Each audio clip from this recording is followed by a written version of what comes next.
Bonjour à tous et bienvenue dans cette capsule méthode « Comment rédiger un calcul ».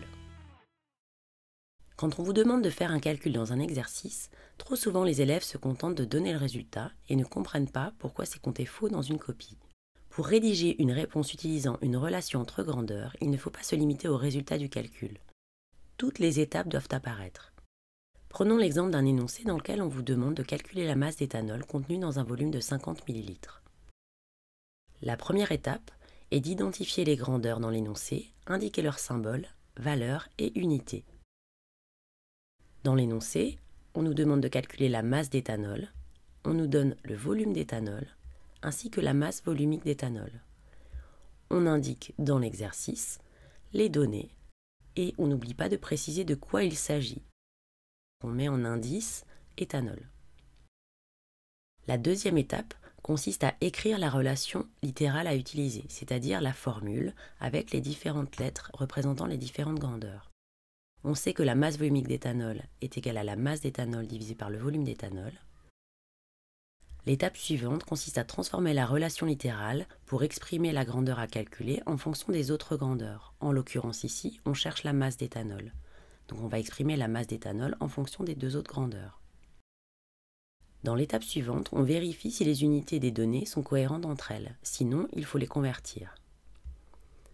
La masse volumique est donnée en grammes par litre, le volume en millilitres, donc il faut convertir les millilitres en litres afin d'avoir le résultat en grammes. Ensuite, on présente l'application numérique dans laquelle on peut faire apparaître les unités, c'est-à-dire qu'on va exprimer le calcul, 789 grammes par litre fois 50 fois 10-3 litres. Il faut ensuite indiquer le résultat avec le bon nombre de chiffres significatifs et surtout ne pas oublier l'unité, qui est extrêmement importante en physique pour donner du sens au résultat. Ici, on trouve une masse de 39 grammes, la calculatrice indique 39,45, mais il faut arrondir à deux chiffres significatifs. Et enfin, la dernière étape est de faire une phrase de conclusion.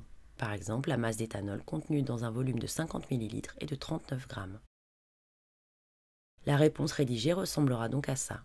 On précise les données, on précise le calcul qu'on va faire, on va calculer la masse d'éthanol en grammes, on indique la relation littérale de base, la relation de la grandeur qu'on cherche, l'application numérique, le résultat avec l'unité, et on finit par une phrase de conclusion. Ce qu'il faut retenir de cette capsule, pour rédiger une réponse nécessitant un calcul, il ne faut pas se limiter au résultat, mais présenter rigoureusement sa démarche. On précise les données, ce qu'on a et ce qu'on cherche. On indique la relation littérale générale, puis la relation littérale de la grandeur qu'on cherche, exprimée en fonction des autres grandeurs. On vérifie que les unités sont cohérentes. On indique l'application numérique, c'est-à-dire on pose le calcul. On met le résultat avec l'unité. Et on finit par une phrase de conclusion. Voilà, je vous dis à bientôt pour une prochaine capsule.